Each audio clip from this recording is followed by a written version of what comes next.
What's up, everybody? Welcome to another episode of the Be Wise podcast. I'm your host, Chris Wright. So, as you know, I usually do politics, news. I really touch sports. I love sports, but I'm not very good at talking about it. But I have been watching the NBA playoffs. I'm a huge LeBron James fan. So, let me start with that. And I've just been watching all the love and adoration he's been getting on social media. And I said, where's this love and adoration been for the last 23 years? I mean, since the decision, I've seen nothing but LeBron hate. I've seen LeBron hate from a basketball standpoint, LeBron hate from a social and politics standpoint, always being compared to Michael Jordan, always being compared to Kobe and others. And now suddenly at 41 years old in his 23rd year in the NBA, I'm starting to see he's getting the flowers that he deserves. And to me, it's mind-boggling because was I hurt after the decision? Yeah, everybody loves an underdog. Everybody wanted to see him stay on Cleveland. He probably would have been more revered if he stayed on the Cavaliers and won one championship in his career. As long as the management and ownership brought quality players to surround him, that would have been the Michael Jordan way, the Kobe way. Shaq came to Kobe. Kobe didn't go to Shaq. Jordan was lucky enough to have guys like Pippen, Ron Harper, Dennis Rodman, Tony Kukoc, Steve Kerr, and all those players came to Chicago. And in my mind, I don't care how you spin it, a super team is a super team. So today, I want to dedicate this show to LeBron James because I haven't talked about it enough. I usually just cower back in the corner when you got the likes of Stephen A. Smith and Skip Bayless just sucking up on Michael Jordan. And Michael Jordan is the great, he's the greats. He's one of the greats. Some people would argue he's the GOAT, greatest of all time. I think LeBron James is the greatest of all time. Stick with me on this podcast. And I'm just going to talk to you about some of the issues that LeBron had to go through that Michael Jordan have never touched. But before we get started, let's talk about the game. I want you to see Iman Shumpert talk about playing with LeBron James. Yo, I saw that clip where Iman Shumpert talking about why LeBron James a different type of scary. LeBron doesn't go it like he doesn't see the game how you see it. It's literally what makes him special. And when you're like playing with him, it's cool because most people with LeBron's skill set and his mind, either they can't communicate it to you or they ain't fin to because they don't want you to be nothing like them. They like, this is why I'm me and you stay over there and be you. You know what I'm saying? Like they can't help it. As a competitor, that's just what it is. They just close that shit off and they continue to bust your ass until you catch up. I had to play under Melo. Like Melo's that guy where it's like, I can't jump in your body and do it for you, Sean. He gonna tell me stuff like how he see it in his mind, but if I can't get it, he ain't gonna do it 30 times. He just gonna be like, look, give me the ball. I'll do it. Pass it to me, and then I'll do it in the game. How about that? Bron is like, all right, you can't do it this way. I can show you this way. All right, think about it like this. He the first player I ever played with where it's like, hey, G, I'm not open. He like, no, you gonna be open. And then he'll be out there. He be like, no, Shump, don't stay right there. Don't move. Now, Tristan, you dive. If he tags you, I'm gonna throw this right to Shump. Like, he'll say it. You see what I'm saying? Like, if I'm on the other team and you do that, bro, I ain't gonna lie, I'm fouling immediately. Not even a regular foul. Like, I gotta make a statement and let it be known. Gee, this is like you playing a real game against real people right now. But Bron is like literally playing chess with you. Like, this is how this works. You do this, you make that move, and then my rook is just gonna come across the board and clear you. Go ahead, do it. Do it. That, I'm telling you, that's all that's going on. The play over with, the ball in my hand, I'm on the block. This is all y'all could do. Y'all have to send a double on me, otherwise I'm gonna kill this man. While y'all sending that double, Tristan finna crash. If that man don't tag, he gonna dunk it. If that man tags, he gonna shoot a three. Which one you want for a timeout? Now, if a man could do that with his back turned, sitting right here with the ball palm, talking to the crowd, that's a different type of scary.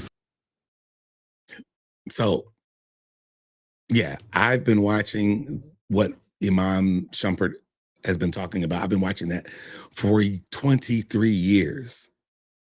I mean, I've watched greatness. So many of you have missed greatness because of your hatred for LeBron James, your hatred for the NBA.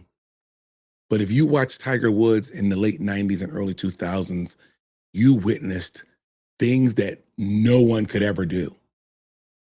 Yeah, Michael Jordan could fly. Yeah, Michael Jordan was a killer, but he did it himself, and he really didn't want anybody to take part in it. He shoot people away. I'm going to do this. LeBron James got killed because he made the right basketball play and passed the ball. 23 seasons. Let that sink in. 23 seasons. Most NBA players are lucky to survive 5. And by year 10, their knees usually go. By year 15, you're a vet on the bench. But here we are in 2026, and LeBron James is 41 years old. Still putting up numbers that just would make an all-star in their prime just blush. For 2 decades, this man has been the most polarizing figure in sports. You either worship the ground he walked on, or you spent your Tuesday nights tweeting why he'll never be MJ. But something has shifted, and I think people know it's the end. All right, the hate is evaporating a little bit. Maybe because he's playing with Luka and a surprising Austin Reeves, and he's on kind of an underdog Lakers team. And what's the NBA without the Lakers and the Knicks? When the Lakers are good, the NBA is good. And I think people are embracing that. But the hate is evaporating. A lot of LeBron slayers are quiet. And we're just going to break down the career a little bit of the man who I believe is the undisputed GOAT. Why the world spent over 20 years trying to tear him down, and why like everyone is finally giving him his flowers. And before we get into the drama, let's look at the math. You can't argue with the record books, right? All-time leading scorer, surpassed 40,000 career points, the first and only to do it. He's in the 40-10-10 club. That's 40,000, 10,000, 10,000 club. Only player in history with 40,000 points, 10,000 rebounds, and 10,000 assists. Championships, 4 NBA titles with 3 different franchises, the Cavs, Heat, Lakers, and whether you call it a bubble championship or not, the whole NBA participated, so everybody was there. No one set it out. If the Spurs had won that bubble championship, would you take it away? If the Knicks had won that bubble championship, their first one in God knows how long, would you take it away? No. But you only want to take it away because it was LeBron's championship. MVPs, 4 regular season MVPs, 4 finals MVPs. Longevity, I know everyone says, oh, he's stat padding. Well, if your body survives, your body survives. Most games played in NBA history, surpassing Robert Parrish in 2026. A record 22 plus All-Star selections. Even though the last one was just given to him because how do you leave greatness out of the All-Star game? 3 Olympic gold medals, including a legendary performance as a flag bearer in Paris in 2024. So if he's this good, why was he the most hated man in the NBA for so long? LeBron James didn't just play basketball. You know, he challenged the status quo of how a superstar should behave. People didn't just hate his game, they hated his agency. It's sad to say that you have to say no domestic violence, no domestic disputes, no cheating on his wife. There were rumors, but nothing ever proven, no arrest, not even a speeding ticket on a police blotter, nothing. No beating the kids, beating the wife, nothing, none of that. And it's a shame that that's highlighted, but that's professional sports. No DUIs, no DWIs, no steroids. Who's your favorite athlete? And then match that to him.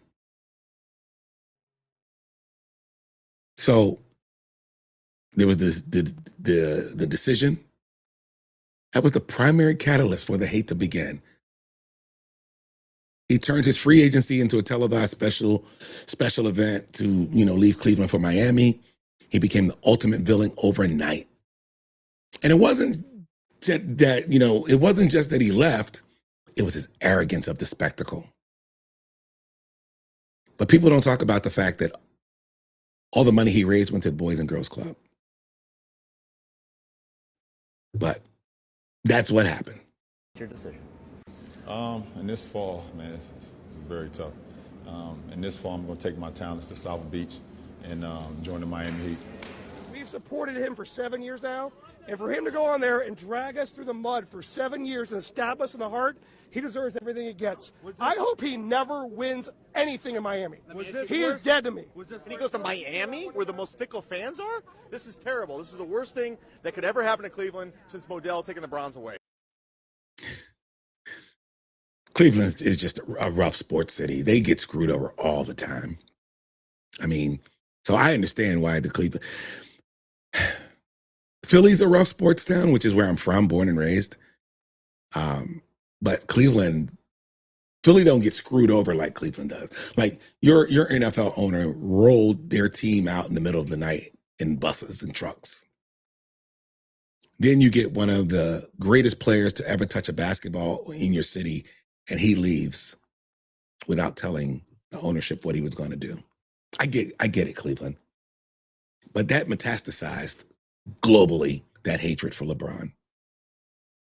And then he became the poster child for super teams. Became the poster child for, I don't know, free agency. That's something that had already existed for years. I don't get it. There were already super teams. Remember, before LeBron, there was Kevin Garnett, Paul Pierce. I don't know. They had a big three in Boston, and the other guy's name is Ray Allen. Yeah, Ray Allen, Paul Pierce, Kevin Garnett.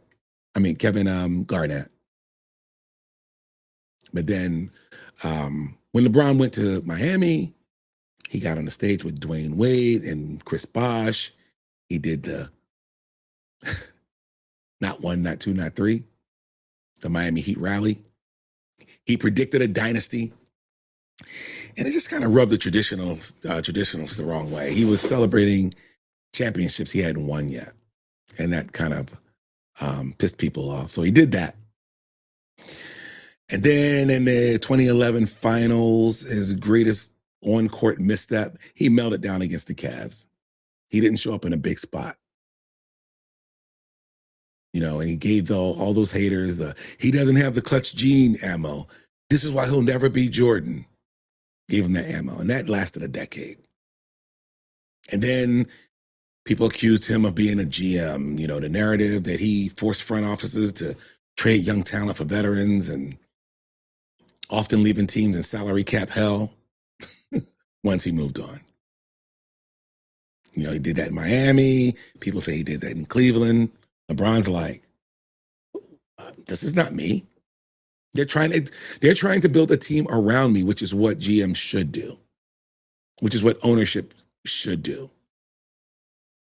No one ever blamed LeBron James or Michael Jordan or Magic Johnson for keeping those dynasties going. No one ever looked at Dwayne Wade and said, "What are you doing? You're killing your team, bro." No. And then I guess LeBron wanting to use his platform for politics and social justice, that was a misstep for a lot of people. What we call, the off-court stuff. LeBron refused to shut up and dribble. In a world where, like Michael Jordan, he just famously stayed neutral and played basketball, and people like that. But LeBron always picked a side. His vocal support for Black Lives Matter, his reaction to some of the police shootings in 2020, when police shootings were very polarized. I don't know. It was things like this, Are scared as Black people in America. Black men, Black women, Black kids, we are terrified. Despite the overwhelming plea for change, there has been no action. So our focus today cannot be on basketball.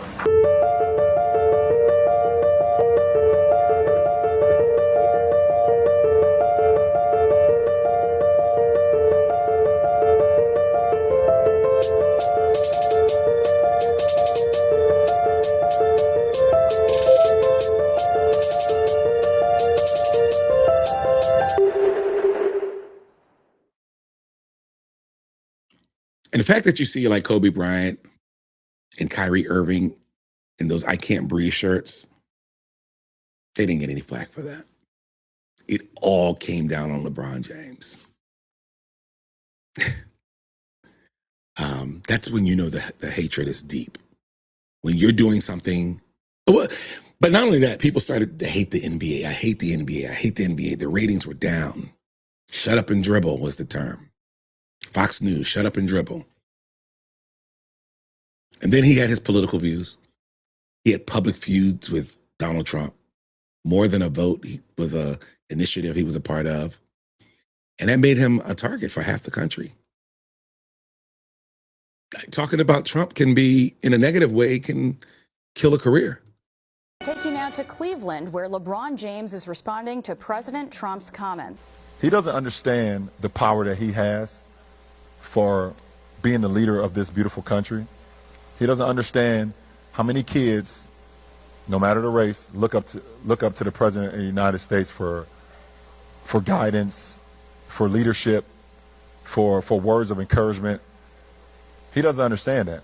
We are at a time where the most powerful position in the world has an opportunity to bring us closer together as a people and inspire the youth and put the youth at ease on saying that it is okay for me to walk down the street and not be judged because of the color of my skin or because of my race.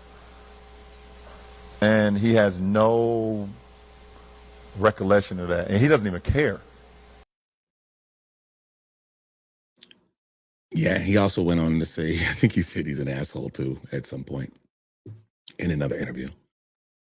But when the most famous athlete in sports get into a political debate or kerfuffle with the most famous or infamous political figure, probably of all time, Donald Trump, you're going to have people take sides. You're just going to have people take sides. Then there was the China controversy, his comments regarding Daryl Morey and the Hong Kong protests in 2019. That was one of his probably one of the most criticized moments. Critics felt he prioritized business over human rights. The same human rights that he claimed to champion in the United States.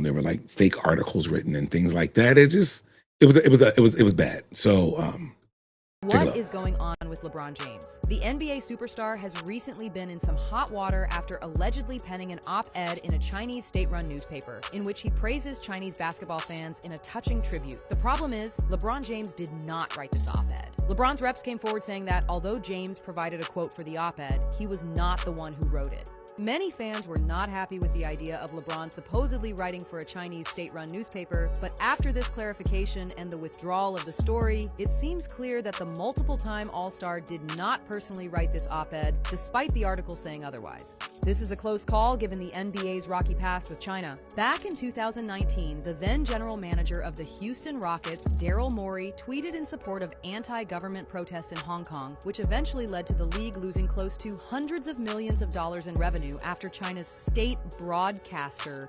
CCTV, stopped showing NBA games for 28 months. Thankfully, the NBA's relationship with the country has gradually been remedied, with China returning to broadcast NBA games. yeah, so there was that. He told Daryl Morey to pretty much shut up because he felt that he was messing with his money. And not only messing with his money, but messing with a lot of the NBA players' money, because as you see, China took NBA games off television. And Nike, who manufactured shoes in China and had great relationships with China, LeBron James was the spokesperson to say, yo, chill. So, I mean, the relationship between sports and social justice is shifted dramatically over the decades. While today it's common to see NBA courts with, it was like Black Lives Matter messaging on NFL players and wearing social justice stickers on their helmets and, being open and tolerant of LGBTQ, a lot of people just aren't down with that. You got the right is right, wrong is wrong crew, and then you got those who are gray. And you all know, if you watch my videos. You know I'm a conservative. You know I try not to be woke. Very few woke things get my attention. And if you think about it historically, many athletes has risked their career and their reputations using their platforms as a megaphone for social change. Muhammad Ali, for instance, perhaps the most famous example.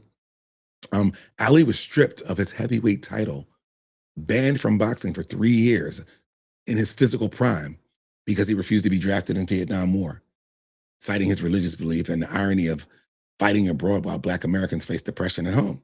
Can you imagine that today? If there was a draft and people like, well, not LeBron, he's too old. But even the young players said, I'm not going in the military. Oh, God. They would be torn apart. There was Colin Kaepernick. 2016, Kaepernick began kneeling during the national anthem to protest police brutality and racial inequality, while he was effectively blackballed from the NFL. His silent protest sparked a global movement and redefined modern, athlete activism. Where he messed up, though, was calling cops pigs and having pictures of pigs on his socks. No one took you seriously, Colin, once you did that. But there was also Billie Jean King. She didn't just play tennis. She fought for gender equality, equal pay. Her 1973 Battle of the Sexes, it was called. That victory against Bobby Riggs was a pivotal moment for the women's movement. And she later became a pioneer for LGBTQ plus rights in sports. There was Maya Moore, WNBA player. At the height of her WNBA career, Moore took a sabbatical, which ultimately actually became retirement, to focus on criminal justice reform. She was instrumental in overturning wrongful convictions for Jonathan Irons, who she actually later married. Then it was Michael Jordan. The Republicans buy sneakers too era, remember that? He didn't want any part of it. And for most of his career, Michael Jordan was the blueprint for apolitical superstars. His reluctance to engage in politics was rooted in 1990s marketing philosophy where being a global icon required universal appeal. That infamous quote, Republicans wear sneakers too. So there was a 1990 Senate race in his home state of North Carolina. I'm sure you heard this story before. Jordan declined to endorse the Black Democrat Harvey Gantt against the notoriously segregationist Jesse Helms. And he reportedly told a teammate, Republicans buy sneakers too. Imagine that taking place today. Imagine LeBron James not supporting a Black candidate over an overt racist, someone who embraced their racism. Imagine athletes just saying, I'm not going there. I'm not talking about it. I don't think that could happen in 2026. In the 90s, Jordan took some heat for it. And yes, it's a legendary quote, but today he would have gotten cooked. In the documentary, The Last Dance, Jordan clarified that the comment was a joke. Yeah. And he admitted he never viewed himself as an activist athlete like Muhammad Ali. He focused on his brand. He focused on winning. He believed his activism was just being a Black man who succeeded at the highest level of the global capitalism. He felt his actions were enough. But as he aged, Jordan's stance softened. In 2016, he broke his long-standing silence by speaking out against the killings of Black citizens by police and the targeting of police officers. Kind of both. He still kind of played both sides. But he did donate $2 million to organizations working to build trust between communities and law enforcement. So, I guess I don't understand how $2 million is going to bridge the gap between Black communities and law enforcement. I don't know. That's kind of a wasted $2 million in 2026. But Then there was Kobe Bryant, like Jordan. I guess he learned the Jordan lesson: don't speak out on politics, don't speak on social issues. The fact that when he had that "I Can't Breathe" shirt on, he was out. That was his last season. And Kobe Bryant, he spent much of his early career laser focused on the Mamba brand and global commerciality, and his journey from reluctance to advocacy to one of the more distinct evolutions in sports history. Kobe's that dude, but he wasn't getting involved in politics. I remember in 2010, Kobe was kind of criticized for his wait and see approach. And during the initial outcry over the Trayvon Martin case, we all remember that, Kobe told the New Yorker that he wouldn't react to something just because he was supposed to as an African American. He preferred to wait for all the facts. I think Kobe was right. But by 2014, his stance had shifted because following the death of Eric Garner, Kobe and his Lakers teams were wearing I Can't Breathe shirts during warmups. And he began to argue that an athlete's responsibility was more than putting a ball in a basket. Wow. Took you long enough, Kobe. But see, this is the kind of burden, and I'm not criticizing Kobe, but this is the kind of burden that set on the shoulders of LeBron James, because one man can do it and it's okay, and another man can do it and there's problems. And then post-retirement, Kobe became the most prominent male advocate for the WNBA and girls sports because he had daughters. His work with the Mamba Sports Academy and his daughter Gianna's team was a deliberate attempt to use his massive platform to fix the social issues of gender disparity in sports. So there was that. But anytime LeBron James touched any type of soapbox or platform, he was criticized for it. I never knew him to stand up for LGBTQ or women's rights. I think he just did that by being a good father and being a good husband. But if he had stood on a soapbox and did that, he would have been criticized for it, I guarantee it. So the reluctance of Jordan and Bryant, largely a product of their time, an era where prevailing wisdom was that mixing sports and politics was bad for business. Today's athletes, they often view their platform not as a business to protect, but as a tool to wield, acknowledging their influence extends far beyond the final score. And how do you think the commercial pressure on athletes today compares to the 90s or even the early 2000s?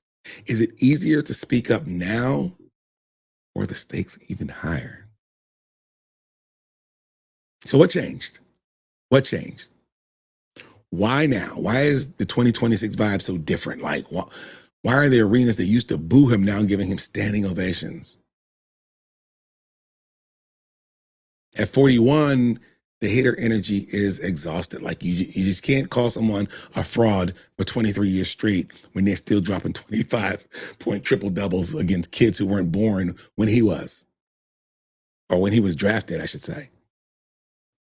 His longevity has become a marvel of human science. And then seeing him mentor guys like Luka Doncic and playing into his 40s, it's kind of softened his image. He's no longer the king trying to take the throne. He's the guardian of the game, doing podcasts. Guys like Steve Nash and JJ Redick. He's on podcasts telling people how the game is played. And there's the I Promise School in Akron. It's matured. We've seen the first classes of the kids graduate. And the impact is no longer just a PR move. It's like a living legacy that even the harshest critics have to respect. These kids that have gone to the I Promise School have moved on to do great things. They're going to go to D1 colleges for academics and not sports. Look, I'm going to end up here. I'm going to finish here. I know the Jordan versus LeBron debate will never die. People love the he went 6-0 in the finals. But for me, the GOAT is a person who carried the highest expectations in sports history since age 16, exceeded all of them, and did it while being a model citizen, a billionaire businessman, and the greatest statistical scorer or force we have ever seen. LeBron James didn't just play in the NBA, he was the NBA for nearly a quarter of a century. And we're watching the final pages of a book that will never be rewritten. There are no more LeBron James. I promise you. No one has even given a twinkle or a spark to go, that could be the next LeBron James. And everybody who's playing right now, who says they're second to LeBron James, are so far from, you could say, Kevin Durant compares to LeBron James. Steph Curry compares to LeBron. These guys are great, but they are no LeBron James. They got their fan base, and that's cute. But so they're so far apart. Whether you love them or hate them, just take a breath and watch. Because when he's gone, the hole he's going to leave is going to be impossible to fill. I just want to hear from you. Is the longevity enough to jump him over Michael Jordan in your book, or does the decision in 2011 final still haunt his legacy? Drop a comment below, chop it up in the comments. Appreciate y'all listening.